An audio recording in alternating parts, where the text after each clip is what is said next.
everyone, so dalam video kali ini kita akan belajar topik baru iaitu bab yang ketiga dalam Form 5, syllabus Form 5 iaitu termokimia. Okey, termokimia kamu kena tahu apakah definisi bagi termokimia. Jadi, apakah definisi termokimia? Dia adalah kajian mengenai perubahan dalam tindak balas kimia. So, ada dua tindak balas kimia yang awak akan belajar dalam topik ini iaitu tindak balas eksotermik dan juga tindak balas endotermik. Okey, dalam silibus ini awak kena tahu apakah perbezaan di antara eksotermik dan juga endotermik. Jadi untuk membezakan ini, saya selalunya akan menggunakan perkataan bahasa Inggeris, di mana perkataan bahasa Inggeris kan dia macam ni. Ejaan dia eksotermik. Okey. So, untuk kita tahu eksotermik ni macam mana, apa kita nak faham? Okay, apa yang kita faham, macam mana kita nak fahamkan dia, kamu kena tengok dua perkataan di depan tu. EX. So, maksudnya EX ni, maksudnya exit.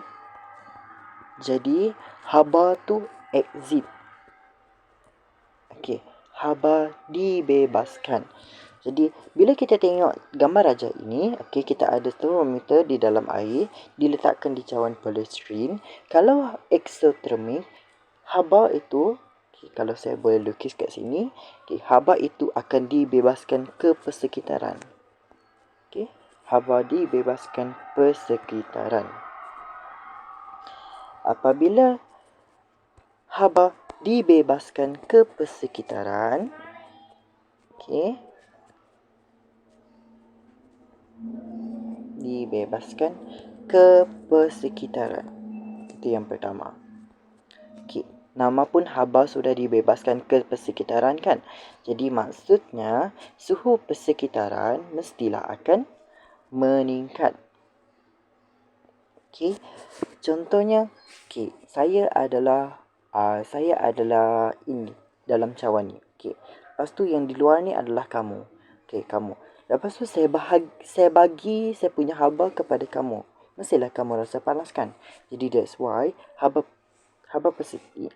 yang dibebaskan persekitaran menyebabkan suhu persekitaran meningkat. Okey, itu eksotermik. Bagaimana pula kalau endotermik? Kalau endotermik sama juga. Okay, kita tengok dia punya perkataan bahasa Inggeris pun kalau dalam bahasa Inggeris pun endotermik juga. Okey, kita akan tengok dia punya perkataan dua huruf di depan itu N. N tu stand for enter, yang merujuk kepada haba. Jadi maksudnya haba itu masuk, ataupun dalam bahasa saintifik kita, dalam bahasa yang lebih proper, haba itu diserap. Okey, sekarang kamu pula yang bagi saya haba. Macam tu. Kamu kat luar, lepas tu bagi haba kat saya.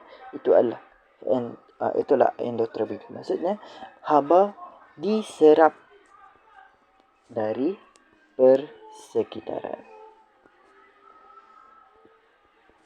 Kena tahu apa beza. Mana satu haba yang diserap, mana satu haba yang dibebaskan.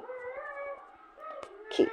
Bila haba diserap dari persekitaran, suhu persekitaran mestilah menjadi rendah. Kamu dah jadi sejuk bila kamu bagi haba kamu kepada saya kan. Dan satu lagi points yang kamu tahu adalah kamu kena tahu adalah delta H. Delta H ini stands for perubahan haba. Okey. Perubahan haba tindak balas. Perubahan haba tindak balas. Okey, untuk eksotermik, delta H dia mestilah negatif. Okey, kalau endotermik, delta H dia positif. Keep in mind dahulu. Okey, jadi itu adalah perbezaan di antara eksotermik dan endotermik. Okey, kena tahu apakah perbezaan di dua tindak balas ini sebab dia akan sangat membantu dalam dalam masalah pengiraan. Okey. Dan last sekali, untuk membezakan dua ini ada satu lagi, iaitu gambar rajah aras tenaga. Yang ini sangat-sangat penting sebab ada soalan dia akan tanya suruh melukis gambar rajah aras tenaga. Tapi kamu kena identify dulu situasi tu, adakah situasi itu exothermic ataupun endothermic. Jadi kita akan lukis kedua-dua gambar rajah aras tenaga, bagi exothermic satu, bagi endothermic satu. Okey. Jadi kita mulakan dahulu dengan exothermic terlebih dahulu. Ingat tak lagi exothermic dia punya perbezaan dengan endothermic? Okey. Kalau saya akan ingat dua perkataan di depan tu sahaja. Kalau saya tengok dalam bahasa Inggeris dia lah. Jadi maksudnya exit yang merujuk kepada haba tu diexitkan. Jadi bila haba dibebaskan ke persekitaran, suhu persekitaran akan meningkat dan delta H mestilah negatif. Okey, kalau awak tengok di sini delta H dia adalah negatif, jadi untuk tindak balas exothermic dia adalah turun tangga. Okey, gambar rajah aras tenaga dia turun tangga. Jadi apa yang dimaksudkan dengan turun tangga? Jadi kita lukis ya. Kita lukis sama-sama. Okey. So, untuk melukis gambar rajah aras tenaga, kamu mesti ada paksi Y sahaja yang dilabelkan sebagai tenaga. Oops. Kamu kena labelkan dia sebagai tenaga. Okey, memandangkan delta H dia adalah negatif dan dia adalah turun tangga, jadi bentuk dia adalah macam ni. Bentuk untuk aras tenaga dia macam ni.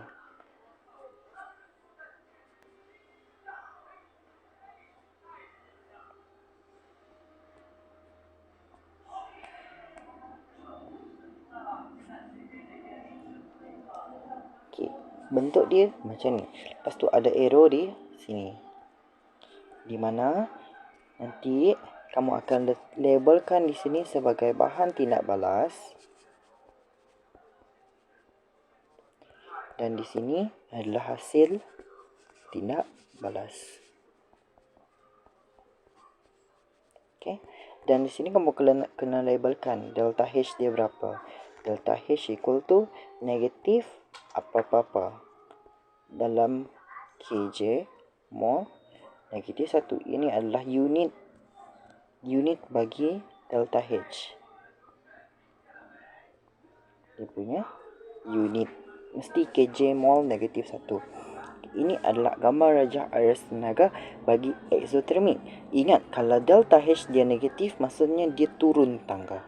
Okey, dan terbaliklah kalau dengan endothermic. Kalau endothermic, okey,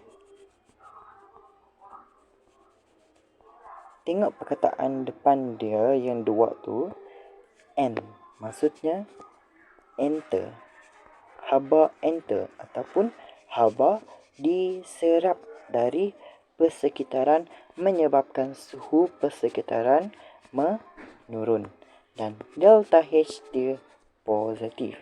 Memandangkan delta H dia positif, dia naik tangga. Okey? Naik tangga. Jadi sama juga, okey, untuk tindak balas ini, untuk melukis gambar rajah aras tenaga, first mesti ada paksi Y. Okey, paksi Y, di mana paksi Y tu dia kena labelkan tenaga. Paksi X tak ada ke? Kalau setahu saya tak perlu paksi X, hanya perlukan paksi Y sahaja. Dan memandangkan dia adalah naik tangga positif, jadi bentuk dia mestilah macam naik tangga tu.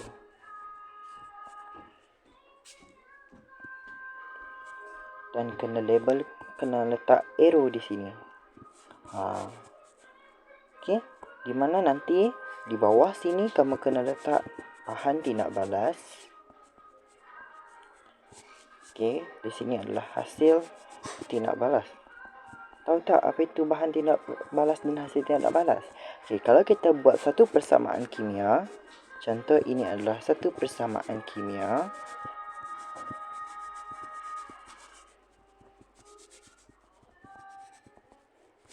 Okey, A plus B, dia akan menghasilkan C plus D. Jadi di sebelah kiri arrow ini adalah bahan tindak balas. Di sebelah kanan ini adalah hasil tindak balas. Dan boleh juga kalau kamu nak letak di sini adalah di sini bukan sahaja persamaan kimia saja awak boleh letak, kamu juga boleh letak, okey, boleh letak persamaan ionik. Apa persamaan kimia persamaan ionik ni? Tak apa, nanti kita belajar as we go along, kita akan belajar bersama-sama apa perbezaan di antara dua ni. Di dalam kita punya gambar rajah aras tenaga. Oh, jangan lupa juga kena label juga delta H dia. Positif apa-apa-apa, unit dia kJ mol negatif 1. Kena unit kJ mol negatif 1. Okey, jadi sebenarnya untuk membezakan exothermic dan endothermic, kamu kena tahu ini sahaja yang saya bulatkan. Yang saya tu okey, yang saya tandakan ini sebenarnya sahaja. Itu sahaja yang kamu kena tahu apakah perbezaan dia. Yang ini untuk kamu tahu dengan lebih dalam, kamu boleh teliti balik apakah perbezaan itu. Okey, jadi itu sahaja dalam video ini. Terima kasih. Bye.